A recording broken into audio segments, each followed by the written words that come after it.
Now, detonate the reality bomb!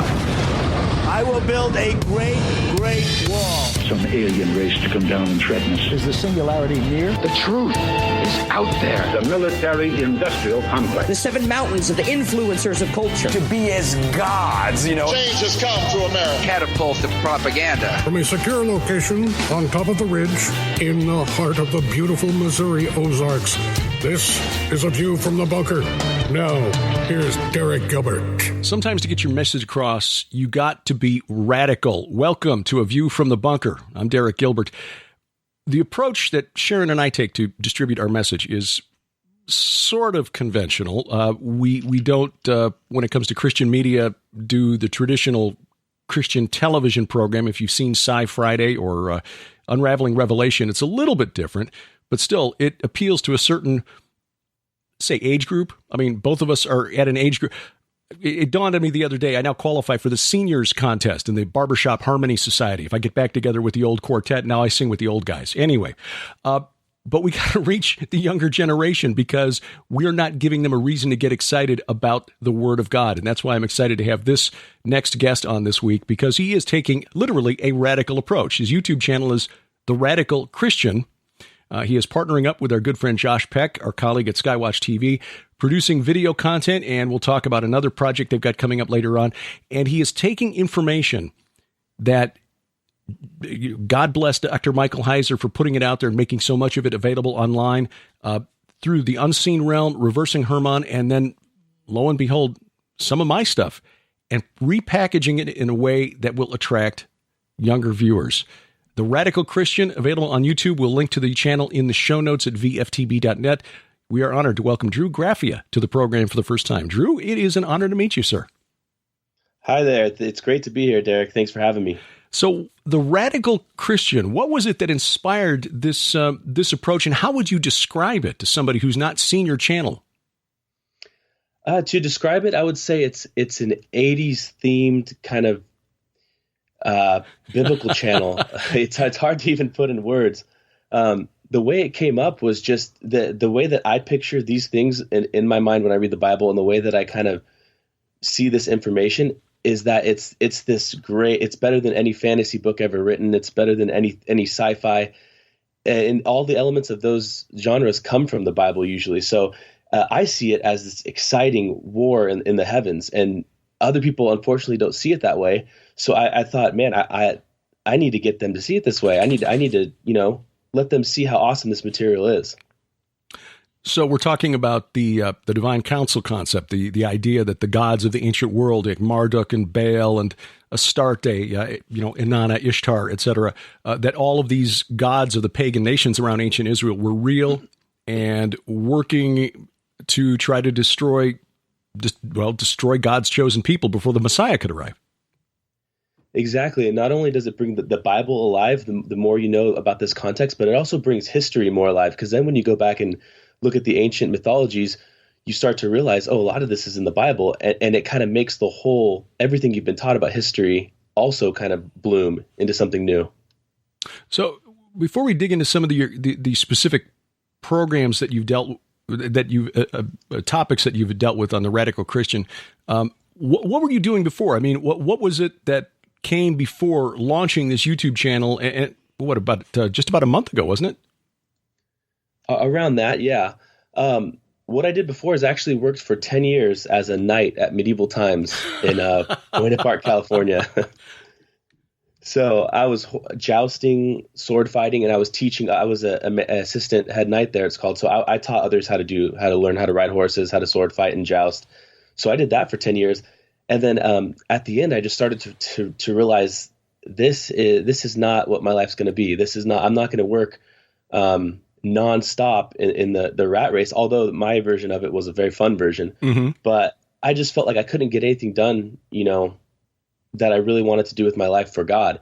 And then I ended up meeting my wife there, and she actually worked in the bar area as a server there. Mm-hmm.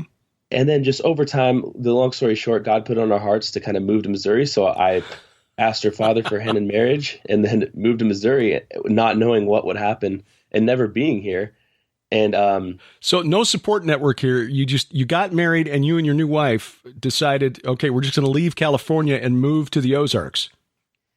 Yeah, we had one friend here, and we actually moved in with them to Kansas City, and then we moved out from there, and we were on our own. And I worked at different horse jobs, doing stuff with horses, and kind of ended up where I'm at now. And then just now, after maybe a year and a half, it started. The picture's starting to kind of clear up. The dust is starting to settle, and I'm starting to see what I'm going to do in regards to this channel and things like that for the kingdom.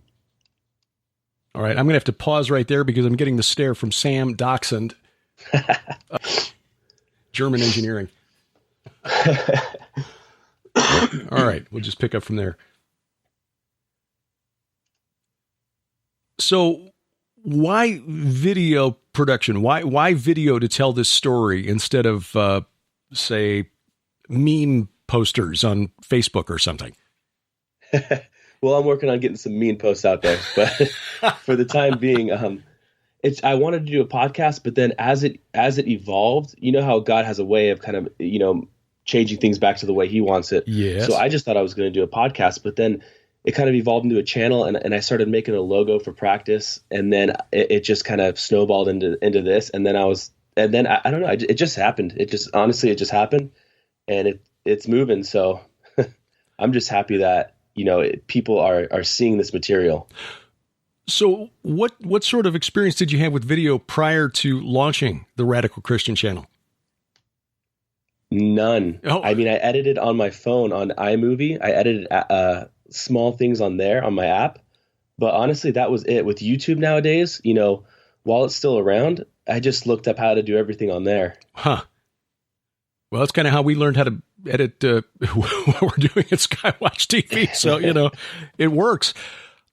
So what was it that drew you in and got you thinking that, hey, this divine counsel concept that Dr. Heiser's been writing about and this goofy Gilbert guy has written a book about? What was it about those stories that drew you in and it made you think, okay, maybe this is something we should work with?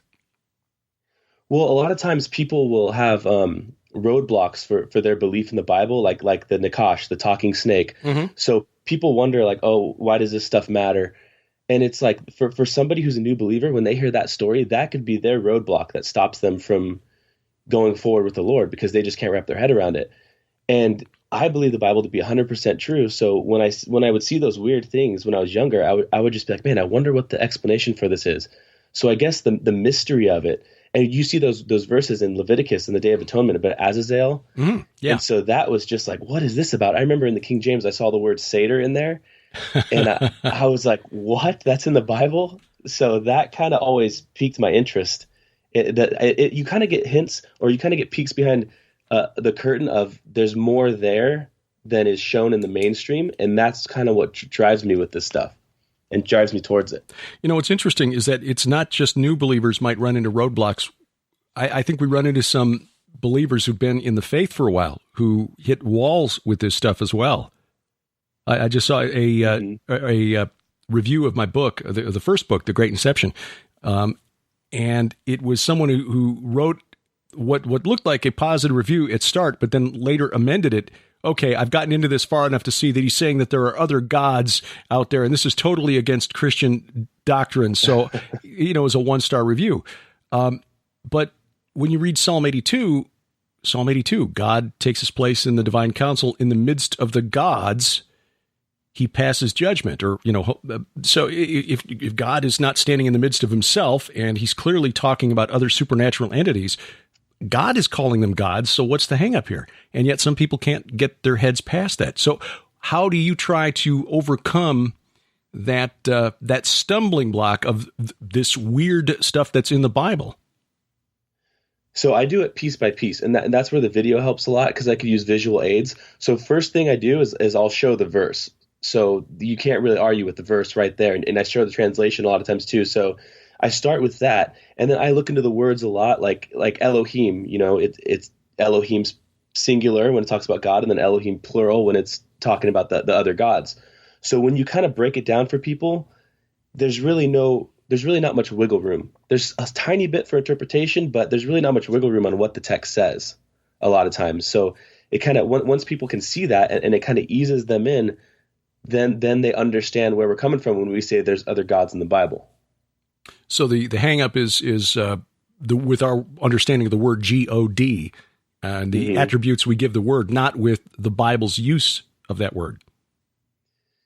Yeah, and if you're a Christian, I would assume anybody who's a Christian believes the Bible to be 100% true. Obviously, there's some people that don't, but it's always in user error or, our limited understanding. And that's why when people fight over things and fight over, pre-trib, post-trib, all that kind of stuff, it's like, man, you wait till we get to heaven and everybody's going to be like, oh, wow, no one really knew anything.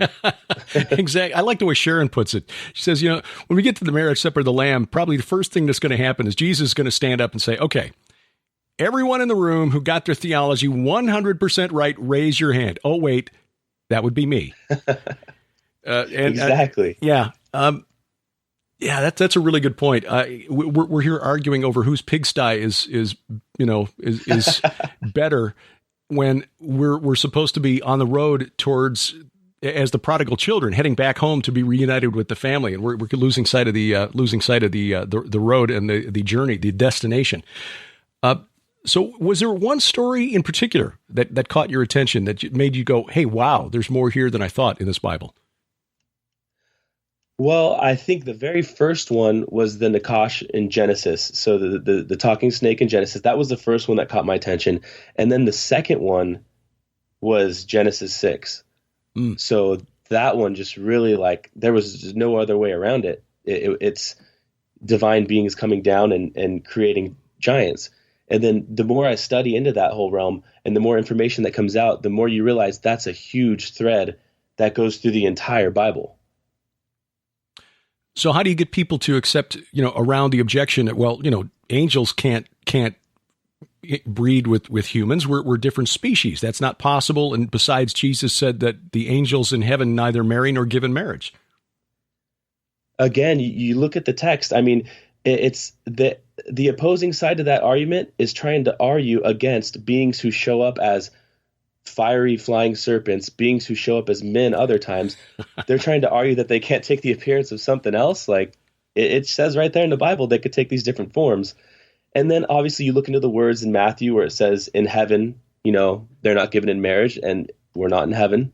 You could just look at it straight at the text and kind of take it apart piece by piece. And it takes people out of their comfort zones, but that happens. That has to happen to grow.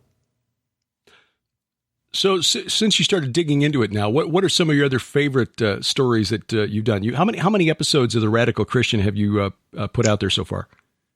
This morning I just uploaded number 8. So okay, yeah. And as for my favorite ones, it's funny. I was talking to Josh about this, but while I'm making them and putting them out and editing them, I'm just like, man, this sucks. This is not good. This is a mess. I don't know how it's going to come together.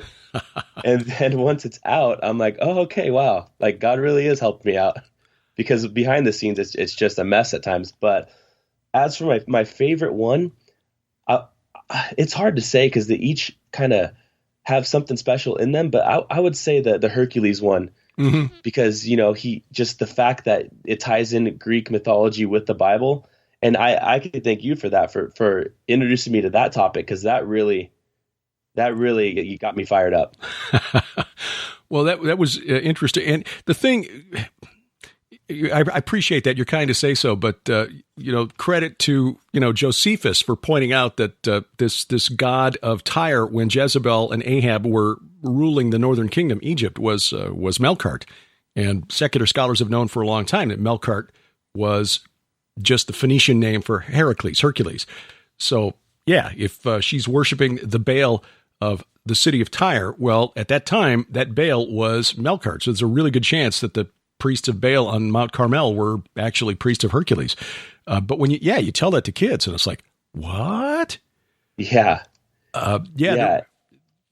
So our daughter would have responded the same way. I mean, she caught on to this years ago when Sharon and I were getting into this and beginning to realize the implications of the Genesis 6 paradigm in the Bible. Because in junior high, they were teaching them Greek mythology, and she had a friend whose father was a Greek Orthodox priest. So, they would write each other notes in Greek, with Greek letters and stuff like that. She'd write stuff in Greek letters and slip them under our door and stuff. But she realized, Dad, that means Hercules and Perseus are Nephilim. Well, yeah. And when they grasp that, then that means that Zeus must be in the Bible too. Well, yes, he is actually, the book of Revelation. Wow. And it begins to open but the problem is, again, as Sharon and I are, getting all kinds of solicitations from hearing aids and retirement communities, we're not as likely to reach people in that age group anymore. What kind of feedback are you getting? What sort of age groups seem to be responding to your approach? Let's call it a very dynamic approach to this material. Well, surprisingly, it's been a pretty wide age group. I've got a lot of older people who really enjoyed it, and I've got a lot of middle-aged people who said they're going to show their kids, and then I've got a lot of younger people. And actually, from early on, even when the channel just had like a couple subscribers, maybe under 100, a couple people emailed and said, "Man, this really got me fired up to go into the Bible again." And they were going through a dry spell.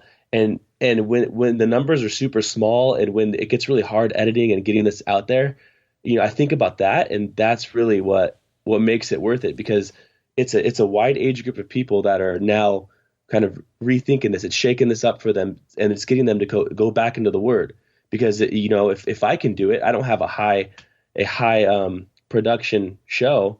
Other people can dig into this material, and I also like to link the books that I look into for each episode usually, so they can go access this material for themselves, because I'm not gonna hoard this and dole it out as I see fit. I'm gonna say, hey, come in, join in with me, let's do this together. Yeah, they're gonna see times where I'm wrong. They're gonna see times where we come up with our own theories of what we think, and that's just the fun of it all. So Genesis 6, the Hercules and the Nephilim story. You got one of your episodes here at the Radical Christian channel on Azazel, which was a really fascinating. That's a really interesting topic, because we're not given much information about Azazel, the scapegoat. We get some in the book of Enoch, and our friend Dr. Judd Burton has done some research into Azazel and the possible connections there to Mount Hermon. What did you pull out of that, sir? I haven't had the opportunity to watch that one yet.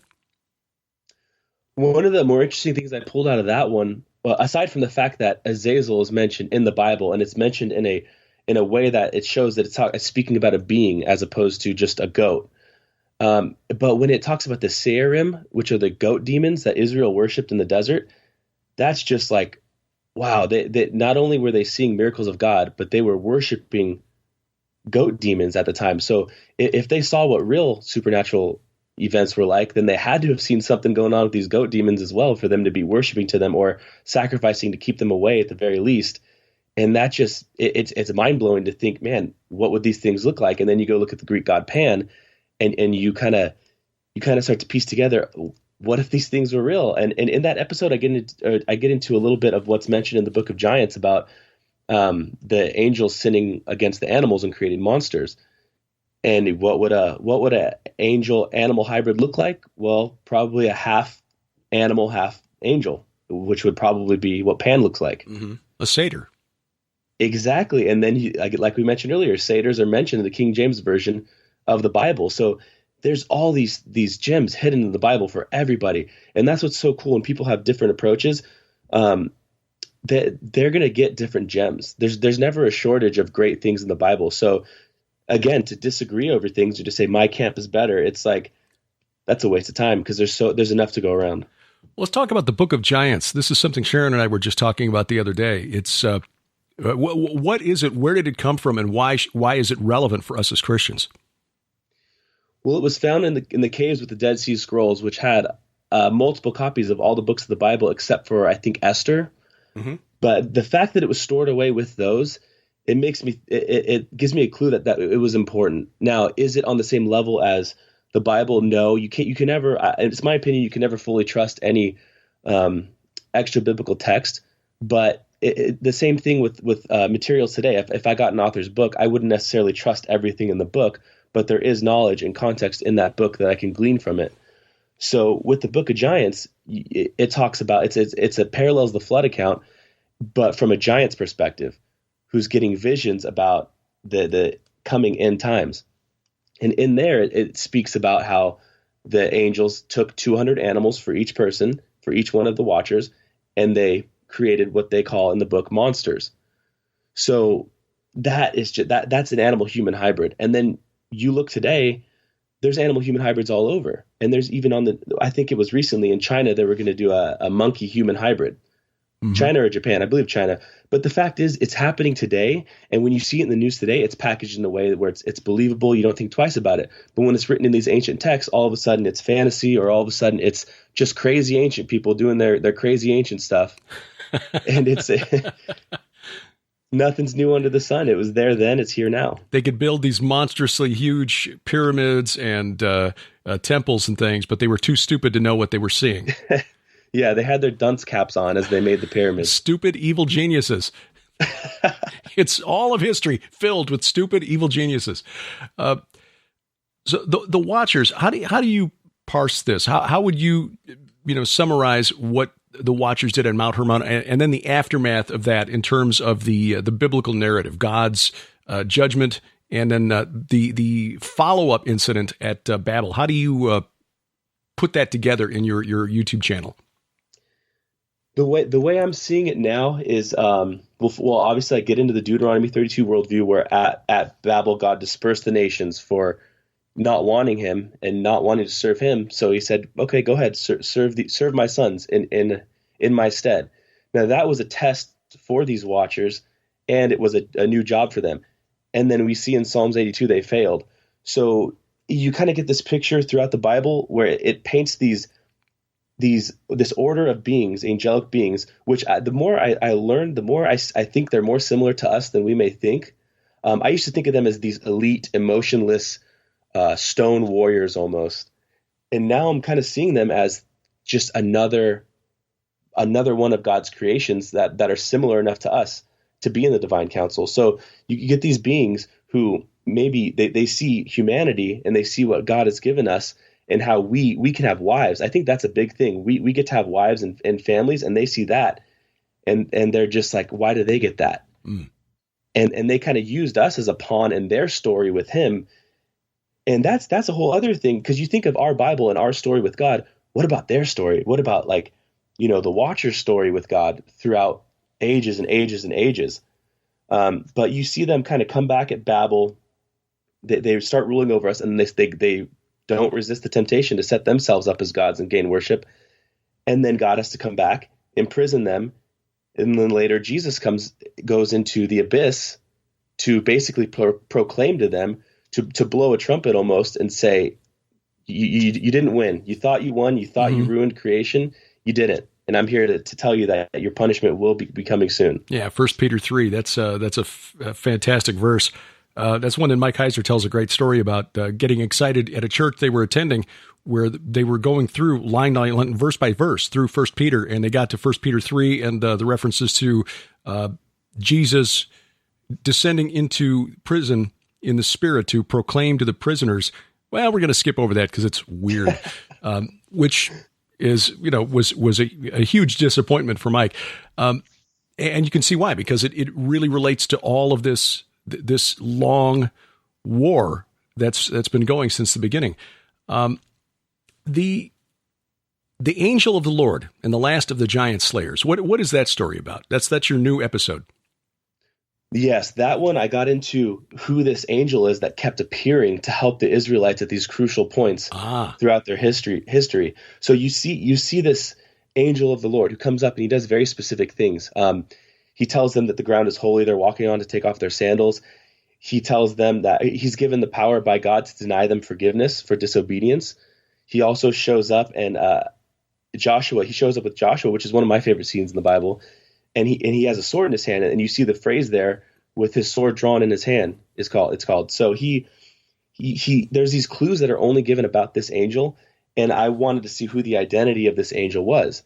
And basically I came up with it's either the embodied Yahweh or it's the pre-incarnate Jesus. And those are the only two options because the traits described about that being only apply to Yahweh. So A normal angel wouldn't tell you to take off your shoes, you're on holy ground. Right. A normal angel has no power over denying you forgiveness.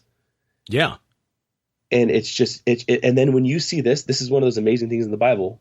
When you see this, you realize, man, Yahweh was there firsthand for all of these important times throughout history. Mm-hmm. And if it was Jesus, which I believe it was, then he's been here the whole time. So he was it's like in a movie when there's a cameo or where they're foreshadowing a character and he shows up and helps the main character. Then at the end, you find out, oh, I was there all along. And it's the big reveal. And that's kind of what you get with Jesus. And one of the most amazing parts is how when Jesus shows up in the New Testament and starts dealing with the demons, which are the giants, the spirits of the giants, they notice him and they're like, oh, what have you to do with us, Holy One? And you kind of get a clue like, oh, wait, they know who he is. And they realize that he was the one who was stomping them all throughout the Old Testament. Right, right. Which is just amazing. That really is. And in fact, that's a story that Sharon and I talked about today. As we're recording this, we had just gotten done with recording 4 episodes for the new book that we've written, which deals with the ancient cult of the dead, veneration of the dead by the pagan nations around ancient Israel, which involved sacrificing pigs, which may have been raised in the ancient world specifically for the purpose of offering them up as sacrificial food to the dead. But then when you get to the Gerasene demoniac, he's hanging out at the tombs, clearly possessed by these spirits of the Nephilim, which is the origin of demons. And then they ask to be tossed into the pigs when Jesus casts them out. Like, oh, suddenly that story now makes a little more sense.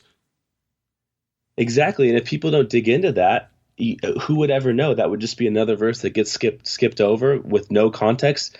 And people don't think twice when they read that. They're just like, oh, they asked to go into the pigs. Weird. But there's something there. Mm-hmm. Just like Heiser says, if it's weird, it's important. So your storytelling style, you could have opted to, again, just sit in front of a screen and throw up some images to kind of illustrate it. I've done a couple of those. Not very exciting to watch, to be quite honest. But your style, quite dynamic. I mean, the sunglasses, good look. Clearly, I can see you in, a medieval garb, getting ready to, head down the sorry, long day here. Brain is misfiring for the joust. I was trying to think of the term, but anyway. So it's a different look. What is it? What influences your style of storytelling? So what influences me is the fact that we are all fearfully and wonderfully made, and God made us all unique. And he wouldn't go through the time of making each one of us if he didn't want us to be who we are. So my whole approach was, I don't care who, what anybody says about this. I don't care who likes it, who doesn't like it. I'm going to do it how I would talk to somebody, how I talk to my wife, how I talk to my friends. I'm going to have fun. I'm going to be who God made me, and I'm going to use that approach because I'm not a serious sit in front of the camera and go over slides with somebody type of guy. So, that's not what I am in the videos. Well, and the fact is most people under the age of 35 probably not going to respond to much of that anyway, unless they're really weird like me. So what are the stories then? Do you storyboard these out? I mean, how far ahead do you pick a topic and, okay, it looks like I can bite off that chunk of story and get it told in 30 or 40 minutes? Well, I never think about the time. I kind of just think of, okay, what's interesting. I keep a list of ideas, which I'd never even get to because something will always come up. And then I go and I look through my materials. I see if I can build enough of an interesting episode with it. And then what usually happens is it just snowballs and stuff gets added in. And I'm just like, man, I can't leave that out. I can't leave that out. And then what I'll do is what it usually turns into is I cram the notes on Tuesday. Or no, I cram the notes on, Tuesday. Then Tuesday night I film it. And then all of Wednesday night after work, I edit it and then post it Thursday morning. So that's what it's kind of coming down to. But I keep telling myself I'm going to do a short one. And it just doesn't work out that way. That's why my 10-minute daily update was, getting to be close to 30 minutes. So I get you. So what other extra biblical sources? I mean, you've looked at the Book of Giants, the Book of Enoch, obviously an influence here, or a reference. What other extra biblical material might you look at to see how it fits with the biblical story, either a retelling of biblical truth or something that helps us understand, oh, that's why prophet so-and-so wrote this about that. Okay, so what's on my list right now is going through the extra biblical texts that were found with the Dead Sea Scrolls. I kind of want to take my time through those and not just heap in a bunch of other sources, because I want to be careful. I feel a responsibility when I put stuff out to not lead somebody into some text that's going to, deceive them, or that could be misunderstood. Sure. So I like to preface it a certain way when I go into it. And I think Jasher and Jubilees are what I want to look into next.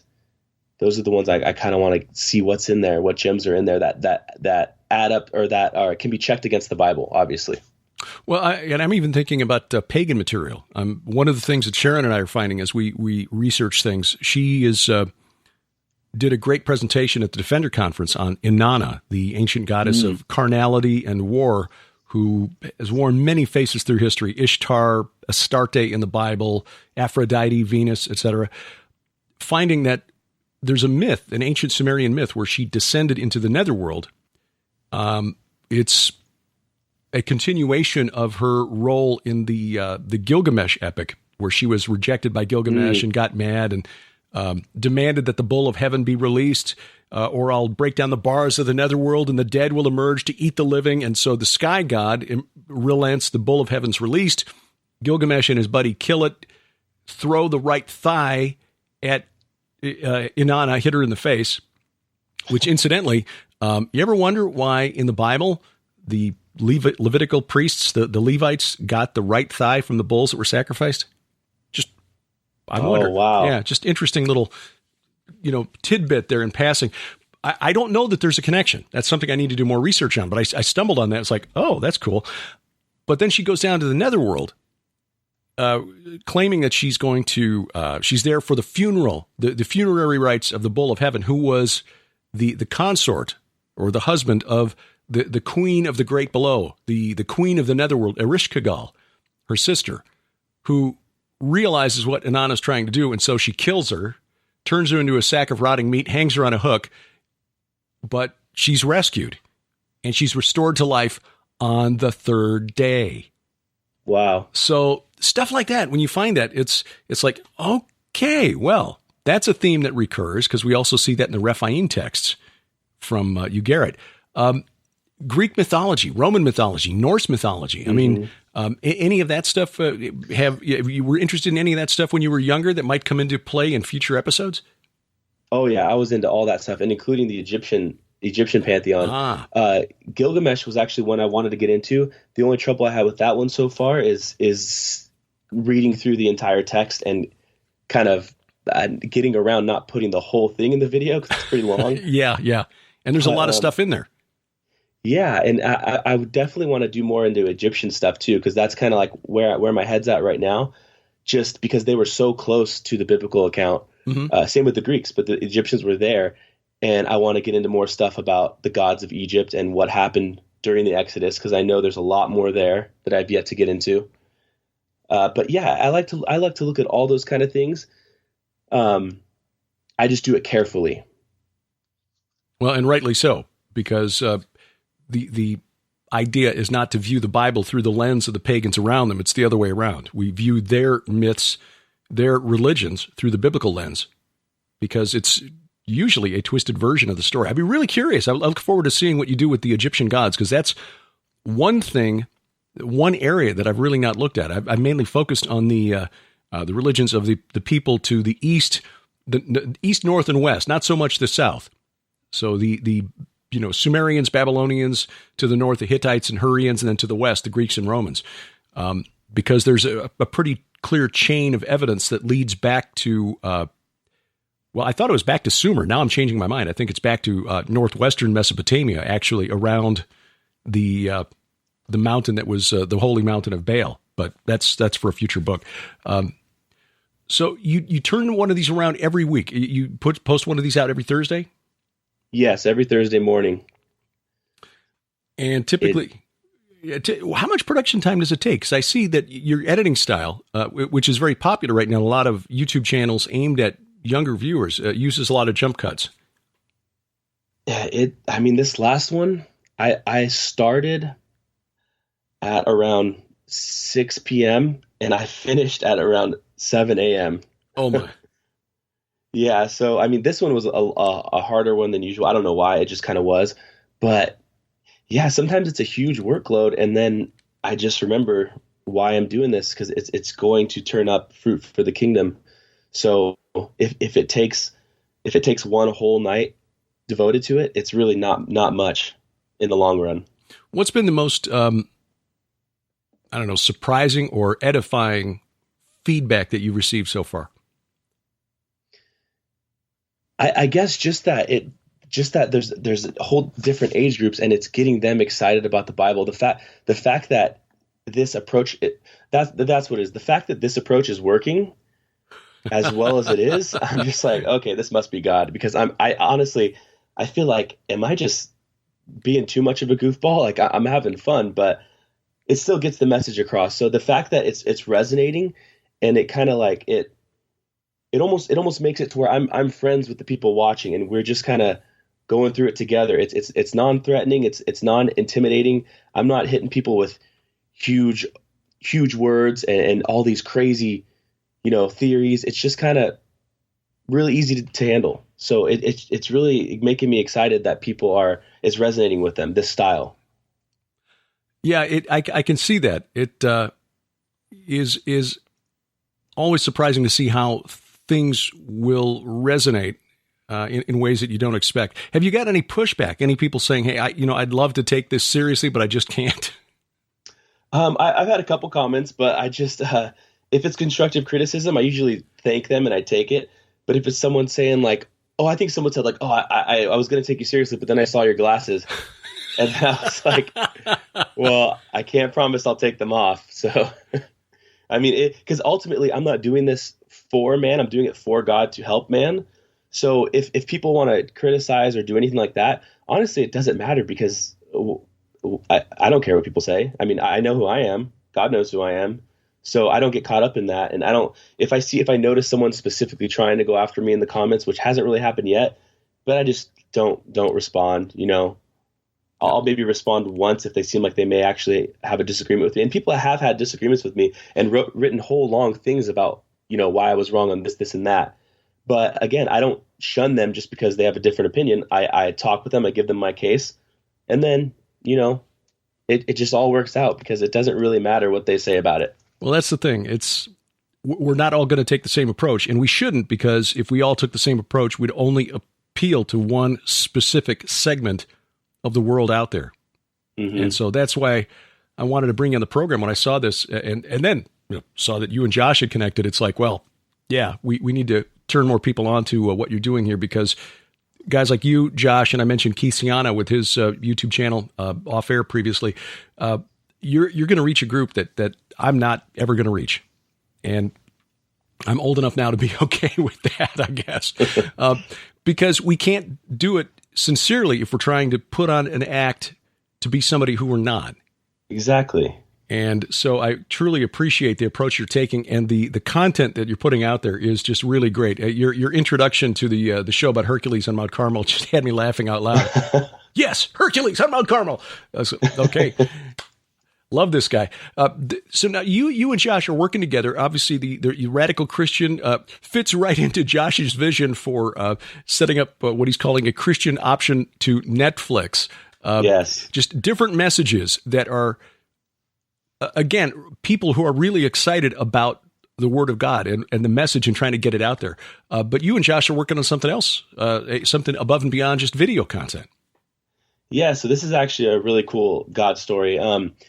I actually wrote a book and didn't see the light of day for a while now, but I wrote it. I guess it hasn't been that long, but I wrote it in April, and this is before I got my job. So me and my wife talked, and I'm like, I feel like God really wants me to write this book. And then she said, okay, we'll give it 31 days. We'll give it 1 month, and then you can go back into the jobs and kind of go get another job. So during that month, I wrote a book, and I feel like God was helping me the whole way, but wow. it was finished. And then it just kind of sat there for a while because I didn't know what was going to happen with it. And then once Josh contacted me about linking up with Daily Renegade, we started talking, and I talked to him. I said, "Oh yeah, I did this. I wrote this book." And then he's like, "Oh, can I read it?" So he read it, and he's like, "We need to publish this." And he really enjoyed it. So he's like, I've been wanting to do Renegade publishing for a while. He's like, "Do you want to work on this together?" And this will be the first book published through Renegade Publishing, and we'll do it together. Yeah, so that's what we're doing, and the goal is to have it out by the end of October. You're on the right timeline. So yeah, this is really good, and we'll talk off air. And I'll talk to Josh tomorrow. We know some people who might be able to help with some things like editing and layout. So, oh wow, unless you've already got that covered. So, but I did the layout myself actually. But okay. Yeah, so editing would be good though. Yeah, it's something I definitely need. Sharon edits her own novels, and she's amazing. But oh wow, yeah, we thankfully we've got professional editors who can kind of whip my stuff into shape. 31 days. What's the subject of the book? I mean, that's a pretty quick turnaround. I've learned from experience now. That's pretty quick turnaround for writing an entire book. Yeah, the subject matter it's called the warrior priest mindset, and it's basically how every knight of God, and this is from my background at Medieval Times, obviously, and I wrote this book the same way I did the channel with my voice, with how I would talk to somebody. So it's basically about how every knight of God is a warrior and a priest. Some are more warrior than others, and some are more priest than others, but you must be both. So you have the lion and the lamb, the warrior and the priest. And if you become too much of a lion or a what I call the counterfeit lion, then you become overbearing or angry or a bully. So you have to get the scales just right and make sure you're not, wielding this trait as a weapon. And when it comes to being a counterfeit priest, basically, so you have to be a priest. You have to be communing with God and doing all that. Now, if you were a counterfeit priest, you would use your religion as a weapon. So there's an example of that. Mm-hmm. So in before every chapter, there's kind of like a medieval story to keep it fun and interesting. So there's a story that pertains to that chapter, but it's just a fun book about how you have to be a lion and a lamb as a knight of God. That sounds really interesting. The Arthurian period of history is something I've always found interesting. So I think this would be something I would really enjoy reading. But even more than that, it's there was a bit of advice that was given to me by an older, wiser brother once, which I think was really true. And I think this book sounds like this may convey the same sense, that every man wants to feel like he is able to go out and slay the dragon. And at the same time, he needs to make the woman in his life feel like she is the fair damsel who has been pursued and won, the fair maiden who has been won, and that the knight then is her protector. Yes, and that I get into that in the book too, and because the Bible is the ultimate dragon slayer knight story, because Jesus throughout the Bible slayed these dragons, these reptilian watchers, their sons, and he's seeking after his bride, which is us. It's the ultimate hero story.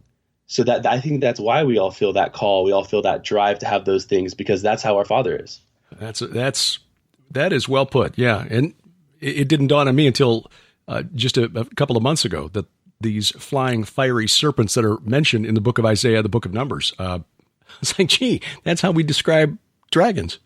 Well, duh. Exactly. Yeah. Drew Graffia, where do people find The Radical Christian? You got your own channel, but where do they go if they want to get it through the Daily Renegade, and how would they support your ministry? So my email is radicalchristiandrew@gmail.com. I have the Radical Christian channel. DailyRenegade.com is where I'll be putting the updates I'll make a video of it too, but this is where I'll be putting the updates for the book and all that stuff. And to support the ministry, I think the link is, I forget right now, but if you look at the end of my videos, I put a little slide and it says my PayPal info for anyone who wants to demonstrate, for anyone who wants to, help us out. And what's actually cool is we got one donation so far, and I was actually able to pick up Ryan Pitterson's book, The Judgment of the Nephilim, and I used that for this last episode. Very cool. Very cool. Well, I'll tell you what, I'll put a link to that PayPal the PayPal link in the show notes at vftb.net, or if you're listening to this at YouTube, just look in the notes below the video. We will make sure that people get that, and look forward to seeing what comes out. And being so close, we're going to have to get together for some coffee or lunch at some point. That sounds great. And we could talk about all kinds of ancient beings. I'm sure it'll be a great time. Amen to that. Drew Graffia, we'll put a link in the show notes to his YouTube channel. Check that out. The Radical Christian teaching by being different. And it's paying off. We'll tell you where you can see him if you're going to be out on the East Coast in October, or at least the Southeast. Let's put it that way. Be speaking alongside Josh Peck at a conference. We'll tell you when and where, along with where Sharon and I will be for the next few weeks, as A View from the Bunker continues straight ahead. Are you ready for the best deals anywhere on Jonathan Cahn's new works? Now, while supplies last, when you purchase New York Times best-selling author Rabbi Jonathan Cahn's brand new book, The Oracle from SkyWatchTV, you'll receive an unprecedented opportunity to save big. SkyWatchTV is proud to announce 2 new collections, the Oracle Collection or the Oracle Collection expanded with uncensored DVD album. In Jonathan Cahn's newest masterpiece, you'll embark on an epic journey to the man known as the Oracle. You will learn about the lost city, angelic guides, the man in the black robe, and the awakening of a dragon. These Jubilean mysteries revealed, and so much more. But that's not all. While supplies last, you'll also receive absolutely free Jonathan Cahn's The Mystery of the Shemitah and the Paradigm, which by themselves hold a retail value of $40. Sold separately, this exclusive offer retails for $64. Yours now for only $35 plus shipping and handling. But wait, now you have the option to upgrade and expand your collection by including the Oracle Uncensored 8-DVD album featuring exclusive material revealed nowhere else. The expanded collection, which includes all 3 books and the uncensored DVD album, holds a retail value of $120. Yours now for your donation of only $65 plus shipping and handling.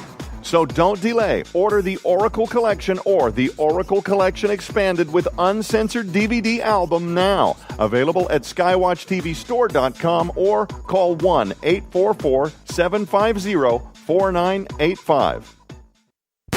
Shall we begin?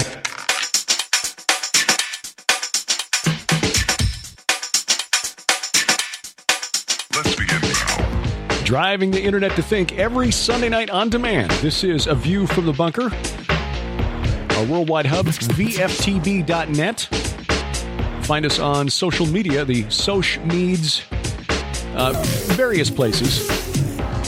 On Twitter, at ViewFromBunker or at Derek Gilbert, D-E-R-E-K, at Derek. Either one of those. I will answer to both. Also on Savior Connect, at Derek P. Gilbert. What's the other new one? Oh, Parler, P-A-R-L-E-R. Looks like parleur, but it's parlay, I'm sure, because it means talk in French. 8 years of high school and college French, and that's about all I remember. Also there at Derek P. Gilbert.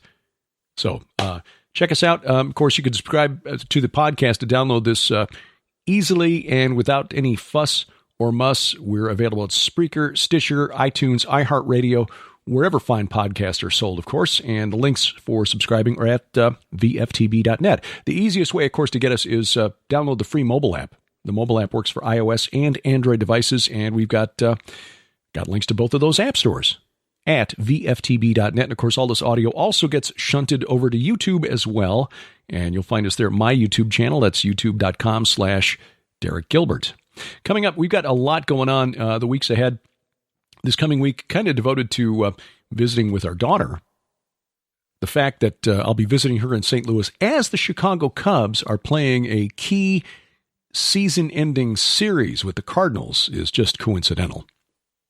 We do have tickets for the game.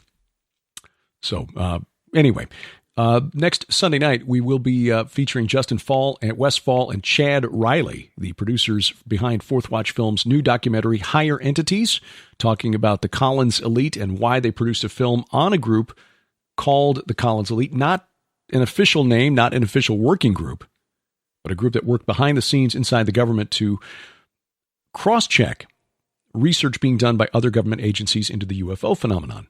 They reached different conclusions And we'll find out more about that and about the process of making the film Higher Entities next Sunday night. That's September 29th, 2019. Justin Fall, Wes Fall, and Chad Riley joining us here on A View from the Bunker. Coming up, the following weekend, we're going to continue the program. And the reason we've shifted back to the traditional podcast model of recording stuff and uploading it for you to download on a regular, basis every Sunday evening, a new program available, is because there are a lot of Sundays where Sharon and I will be away from home. Not just now. I mean, we got a few more weeks of this schedule before things lighten up, but then in 2020, God willing, if our schedule holds, there'll be quite a few Sundays where we will be away from home and even out of the country. So it just seemed silly to try to continue with a live schedule when you're on the road with intermittent internet and without your regular equipment. So the first Sunday in October, the first weekend in October, rather, the Unsealed Scroll Prophecy Conference is where we'll be. That's in San Antonio. Sharon and I will be there along with Rabbi Jonathan Kahn, L.A. Marzulli, Rabbi Zev Porat, Pastor Carl Gallups, Ryan Pitterson, author of Judgment of the Nephilim, a recent guest here on the program, Jim Barfield, director of the Copper Scroll Project, also a guest on this program, Paul McGuire, Pastor Billy Crone, Pastor Casper McLeod, Brent Miller Jr., brilliant young man. Look forward to talking with him again one of these days. And Sharon and me, part of this group. In fact, we will be speaking at a special luncheon on Sunday. They've got, in addition to the tickets to attend the conference, or live streaming, or streaming video, rather, if you can't be there in person, there are also, if you are going to be there, opportunities to hear special keynote addresses during lunch on Friday, Saturday, and Sunday. Lunch Friday, I believe, is Pastor Billy Crone, who will be going with us to Scotland for the Scottish Bible Prophecy Conference next April. We'll be telling you more about that in the weeks and months ahead. Saturday, L.A. Marzulli, and then Sunday, Sharon and me. We'll be doing our first presentation together in public. So we're kind of excited to see what we're going to say, because we're probably going to do it the way we do our usual routine and have been doing it for 15 years, which is start with one idea and then see where God takes us. But anyway, to find out more and to reserve your place, and make sure you remember the promo code Gilbert20, Gilbert20, go to unsealedscroll.org.